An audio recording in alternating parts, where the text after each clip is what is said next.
Friends, this is your Dr. Sirajuddin again, and I have come up with the new lecture which is basically entitled Classification of Herbicides. And this is the like in the continuation of the weed management series.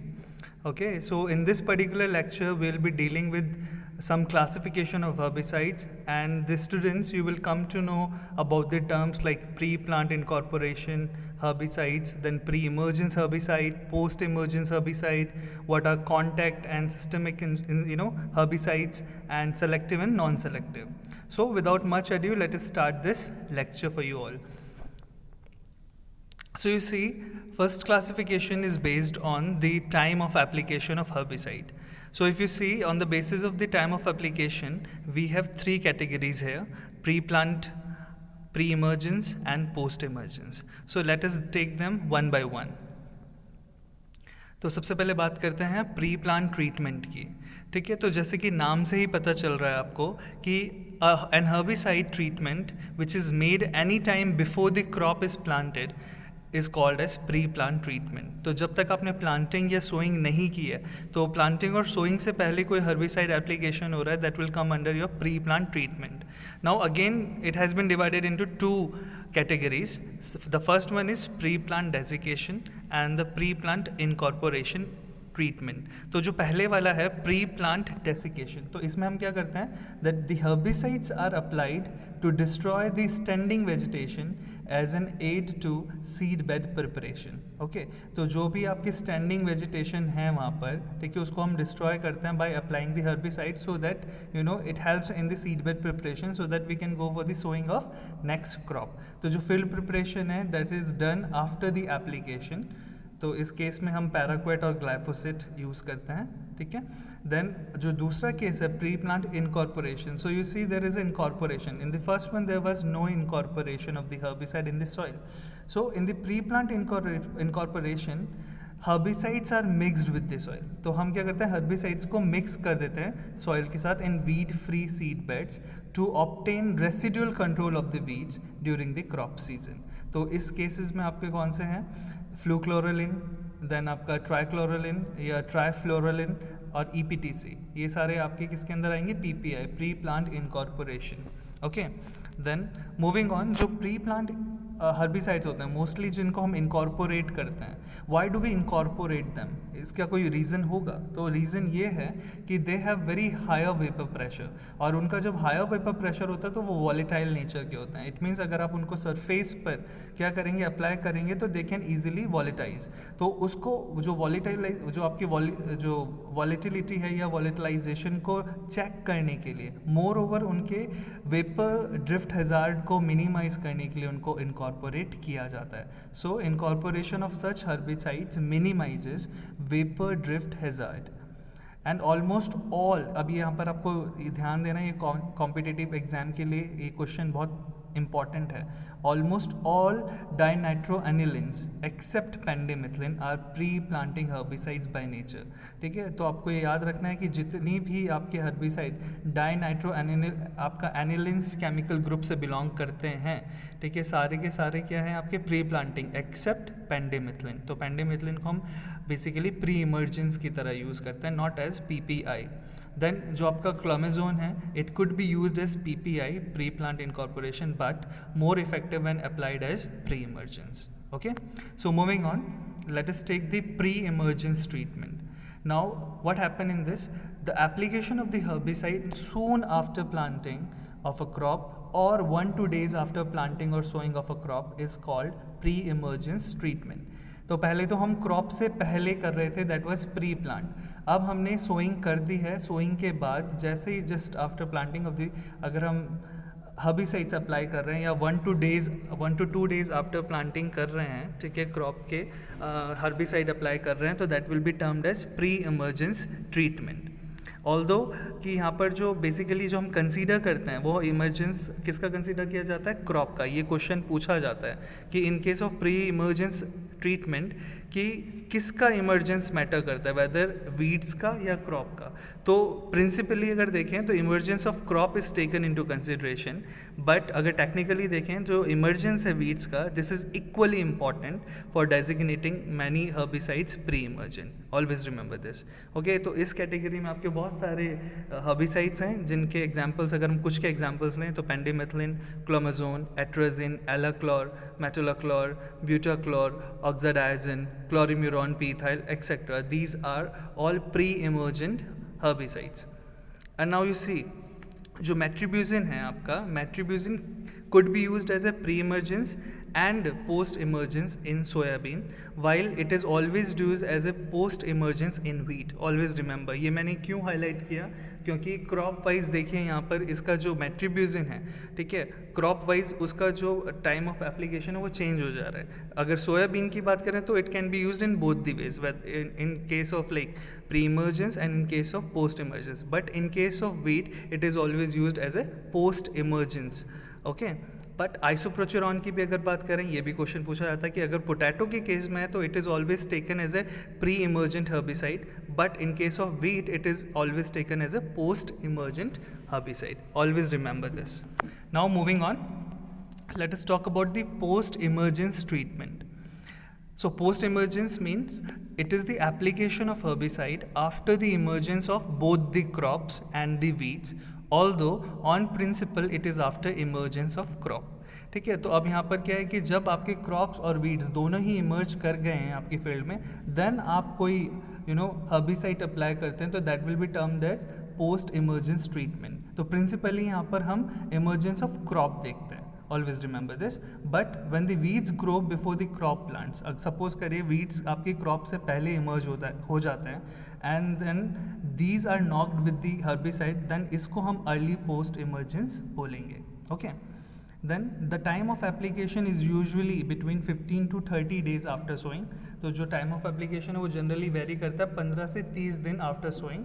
Although जो आपका time of application है it varies depending on crop species, then what kind of level of weed infestation is there and nature of herbicide.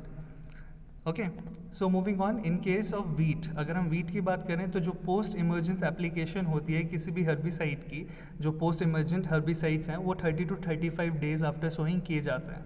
But in case of soybean it is done around 20 days after sowing, and in case of maize it is done after 15 to 20 days after sowing. Always remember this.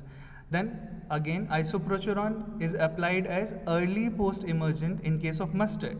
तो mustard में ये थोड़ा जल्दी डाल दिया जाता है, but in case of wheat again it is used as a post emergent herbicide और जो कि 30 to 35 days after sowing apply किया जाता है.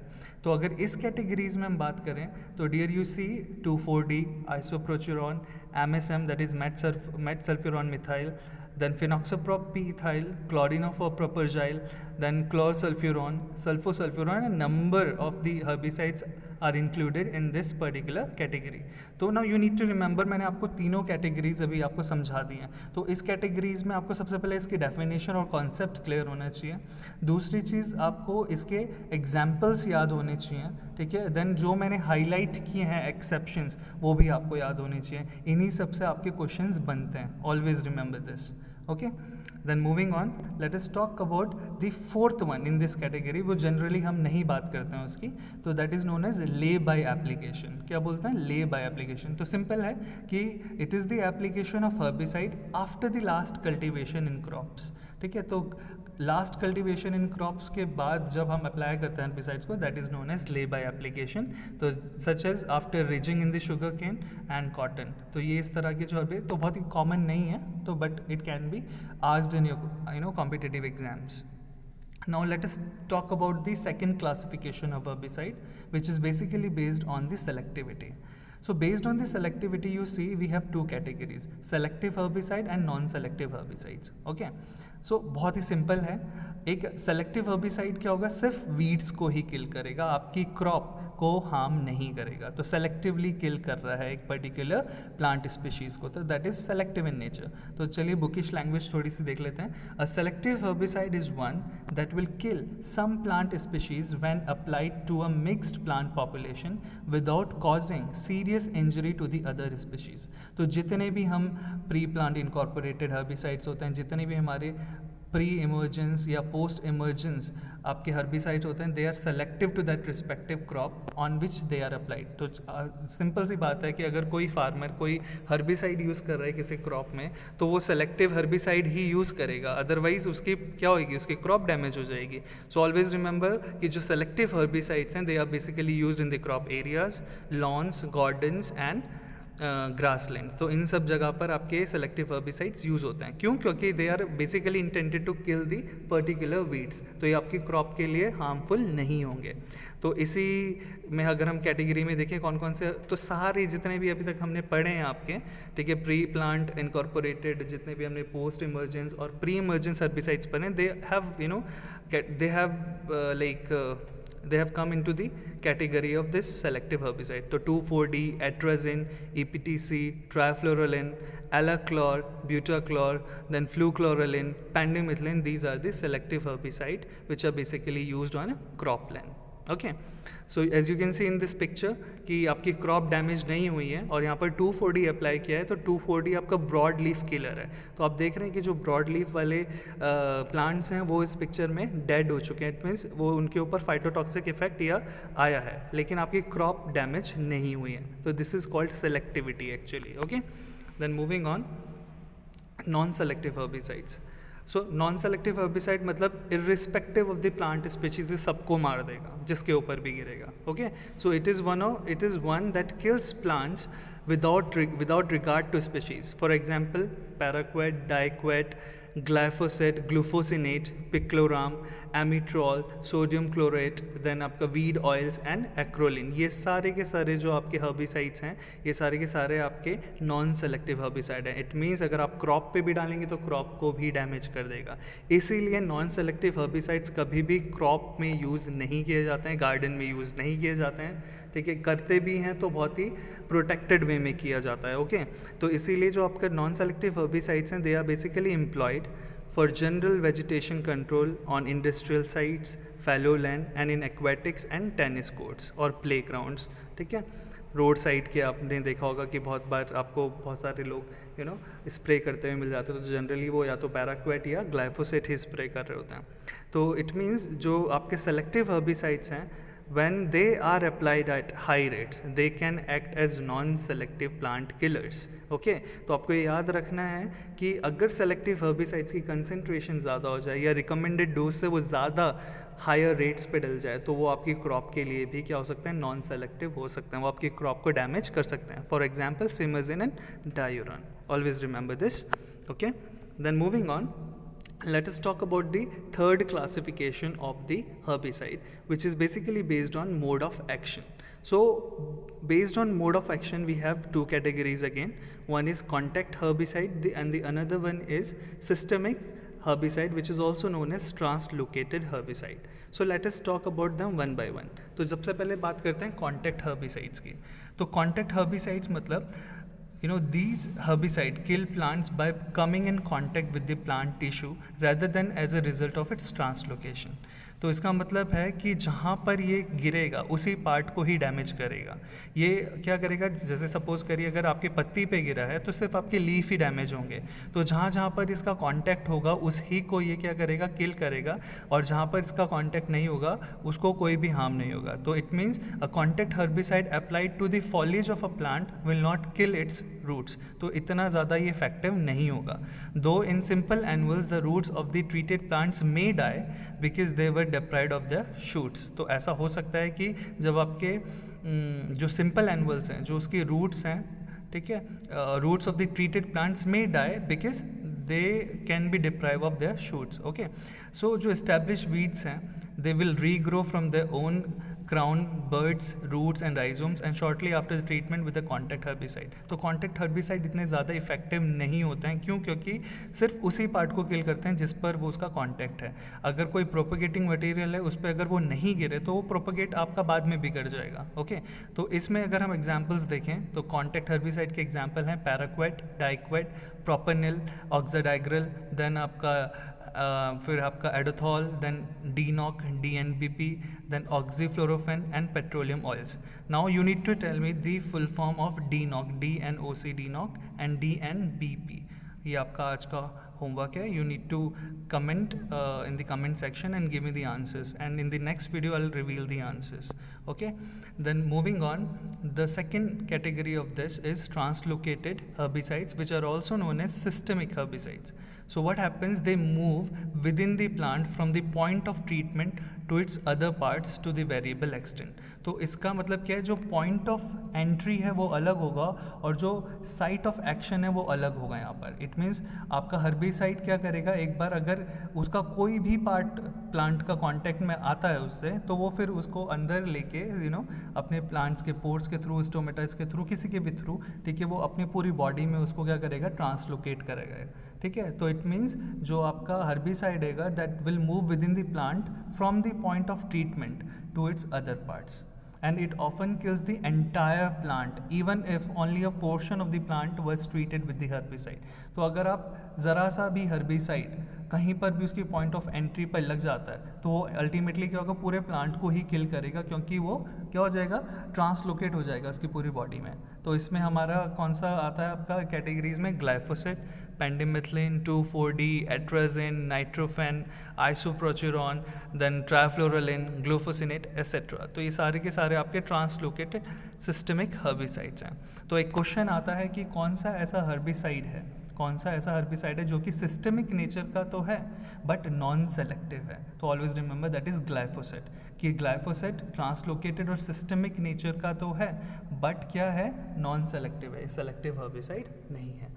तो देयरफॉर जो ट्रांसलोकेटेड टाइप ऑफ हर्बिसाइड होते हैं then they are of like particular importance in controlling the perennial weeds. तो पेरिनियल वीड्स के लिए आपके ट्रांसलोकेटेड हर्बिसाइड्स बहुत ज़्यादा इफेक्टिव है. क्यों? क्योंकि प्रोपोगेटिंग मटेरियल को भी किल करेंगे. कहीं पर भी आप इसके हर्बिसाइड का क्या होएगा, कांटेक्ट होएगा, कांटेक्ट के बाद ये क्या हो जाएंगे, ट्रांसलोकेट हो जाएंगे और ट्रांसलोकेट होके पूरे प्लांट को मारेंगे, whether it is inside the soil or not. Okay, then moving on, जो ट्रांसलोकेटेड हर्बिसाइड्स हैं they can be applied as a low volume sprays. तो हम लो वॉल्यूम स्प्रेज में भी इसको अप्लाई कर सकते हैं to control the annual weeds, because you already know the reason now. Then they need not wet the entire plant foliage, whereas in case of contact herbicides which must drench the weeds fully for bringing about their effective kill. तो contact herbicide होता तो हमको पूरे weeds को drench कराना पड़ता, लेकिन translocated herbicide में हम लो वॉल्यूम स्प्रे से भी क्या कर सकते हैं, आपका ज़रा सा अमाउंट भी अगर आपके प्लांट फॉलिएज पे जाएगा तो वो पूरा ट्रांसलोकेट होकर उसको किल कर देगा. ओके, तो सम herbicides they may exhibit both contact and translocation activities. Yes, this is very important to know. ठीक है, इसमें से एक क्वेश्चन आता ही आता है आपका, जैसे कि एट्राजिन है. तो जो एट्राजिन है it is a translocated herbicide when absorb by the wheat from the soil. तो अगर हम एट्राजिन को सॉइल अप्लाइड करते हैं तो आपका जो एट्राजिन होगा that will be root translocated. Okay, तो रूट्स उसको क्या करेगी, अब्जॉर्ब करेगी और ट्रांसलोकेट करा देगी पूरे आपके प्लांट की या वीट की बॉडी में. बट इसको स्प्रे कर रहे हैं on the plant shoots, then it will act as a contact herbicide. Always remember. तो atrazine is referred as translocated herbicide when you are applying on the soil, so it is root translocated, but it is designated as a contact herbicide when it is sprayed on the plant shoots. And similarly जो पायराजोन है और नाइट्रोफेन है ये दोनों भी आपके similar nature के हैं. They are root translocated and shoot contact. So always remember this, ये पॉइंट्स आपको याद रखने हैं. ओके, और इनसे आपका क्वेश्चन, आपको एक ना एक क्वेश्चन तो आपको SRF, JRF या कोई भी एग्रीकल्चर रिलेटेड कंपटीशन जो एग्ज़ाम्स हैं, आपके कॉम्पिटिटिव एग्ज़ाम्स हैं, उसमें आपको एक क्वेश्चन हमेशा मिलेगा इसमें से. So this is all for the day and I hope you have liked the lecture, and if you have really liked the lecture then please Do share, comment and subscribe my YouTube channel Agri Tutorial, and yes, do not forget to press the bell icon. So this is all for the day. Stay safe and stay at your home. Thank you very much all the aspirants.